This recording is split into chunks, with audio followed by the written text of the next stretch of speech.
Hello મિત્રો, તમારું સ્વાગત છે મારા મિની બ્લોગમાં. તો બોલો જય રામાપીર. તો આજે આપણે જઈ રહ્યા છીએ બીચ ભરવા. તો મિત્રો આપણે પહોંચી ગયા હતા અમદાવાદ રિવરફ્રન્ટમાં. તો મિત્રો સાંજના 6 વાગે આપણે પહોંચી ગયા હતા મહેસાણા. તો મિત્રો આપણે પહોંચી ગયા પાલનપુરથી આપણે હાથી ઉપર આઈસર હતું, સોરી આઈસરમાં હાથી હતું. તો આપણે પહોંચી ગયા નેનાવા બોર્ડર ને ત્યાં કરાવી દીધું ડીઝલ ફૂલ.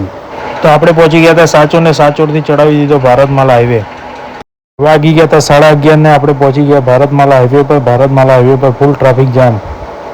તો ફાઇનલી મિત્રો વાગી ગયા હતા 4:30 ને આપણે પહોંચી ગયા હતા રામદેવરા જોયું તો રિક્ષા લઈને બીચ ભરવા આવ્યા હતા GJ24 ના બંકા. તો મિત્રો જોઈ શકો છો તમે સવારનો નજારો. તો સવારે 5 વાગે તમે લોકોની ભીડ જોઈ શકો છો. તો 2.5 કલાક લાઈનમાં ઊભા રહીને ફાઇનલી અમે પ્રવેશ દ્વારે પહોંચી ગયા હતા. જોઈ શકો છો તમે ભીડ. તો આપણે પહોંચી ગયા હતા પ્રવેશ દ્વારની અંદર ને અંદર લાઈવ દર્શન થઈ રહ્યા છે અને અંદરનો નજારો જોઈ લો તમે મિત્રો. તો આપણે મળી ગયા હતા દર્શનની લાઈનમાં ગબ્બર ઠાકોર. તો એમને પણ રામાપીરની જય બોલાવી દીધી. તો બોલો રામસા પીરની જય.